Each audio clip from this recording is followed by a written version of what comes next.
print එකක් ගහගන්න කියලා t-shirt පළුවට අපි බලලා හරි දැන් අපි බලමු කොහොමද t-shirt පළුවක් placement එකට අලෝ ගන්න කියලා.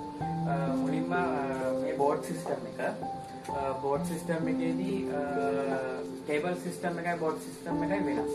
board system එකේදී අපි මේ වගේ board දෙකකට හරි මැද්දෙන් ඉරක් ගහගෙන ඇඳ ගන්නවා පළුවක් දෙකට නවලා placement එකට මැද්දට වෙන්න අලෝ ගන්න එකම විදියට ඔක්කොම ඇලවෙන්න ඕනේ. t-shirt 50ද 100ද ගහන්නේ ඒ ඔක්කොම එකම විදියට තියෙනවනේ දශමයක්වත් එහෙට මෙහෙට යන්නේ නැහැ. අපි දැන් බලමු කොහොමද මේක අලෝ ගන්න කියලා.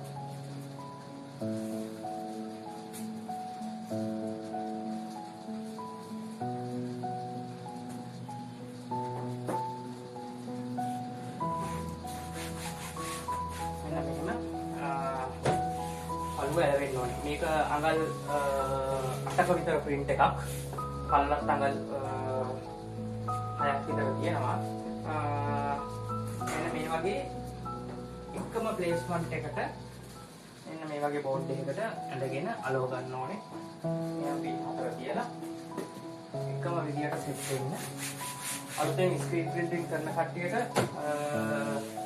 එකපාරට කරන්න බෑ මේක පොඩි මේ පොඩක් ඉගෙනගෙන අලුතෙන් කරන කට්ටිය කියන්නේ ඒගොල්ලන්ට තාම එක්ස්පීරියන්ස් එකක් නැති කට්ටියට මේක හොඳයි මෙහෙම බලාගත්තාම මේක බලාගෙන හරි කරන්න පුළුවන් කොහොමද වෙන්නේ කියලා. මෙන්න මේ වගේ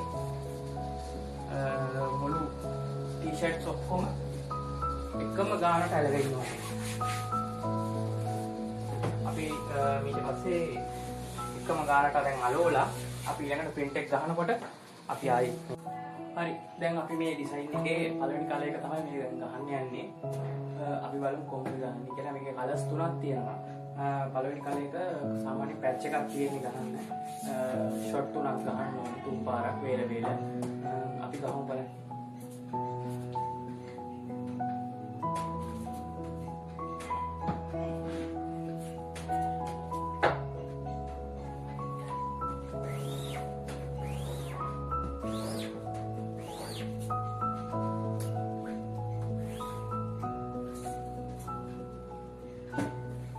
පැච් එකේ පළවෙනි ෂොට් එක මේක ගහලා දැන් හොඳට වේලා ගන්නේ.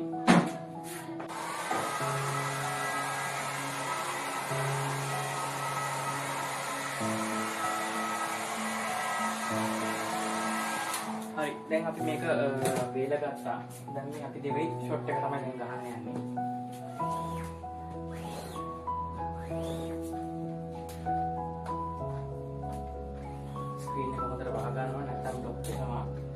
දැන් අපි දෙවෙනි ෂොට් එක ගහලා ආයි පාරක් මේක වේල ගන්න ඕනේ. පැච් එක තුන්වෙනි ෂොට් එක ගන්න.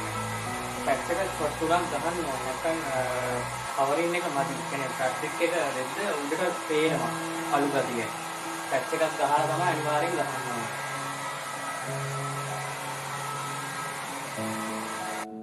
දැන් මේ ගහන්න යන්නේ තුන්වෙනි පාර. මේ පාරක් ගහලා බලමු කොහොමද පැච් එක තියෙන්නේ කියලා. තුන් පාරක් ගෙවුවට පස්සේ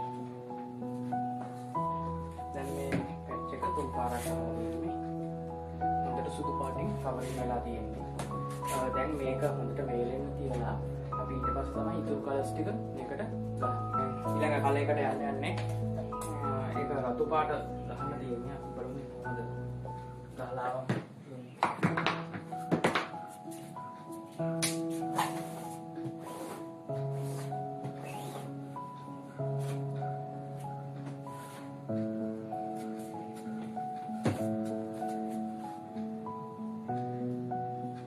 හරි දැන් අපි මේ අන්තිම කලර් එක තමයි දැන් ගහන්න තියෙන්නේ. අපි මේ කලර් එක ගහලා බලමු කොහොමද මේ print එක ඉවර වෙන්නේ finish වෙන්නේ කියලා.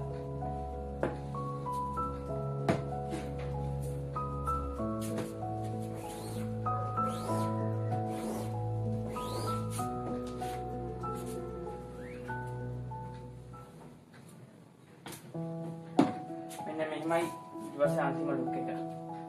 ඔන්න ඔහොම finish කරනවා. අනික ස්ටිකර් එකක් ගහුවා වගේ තියෙනවා. ඔයාලට බලා ගන්න පුළුවන්. මෙන්න මෙහෙමයි ෆිනිෂ්. මම ෆොටෝ එකක් දාන්නම් අන්තිමට.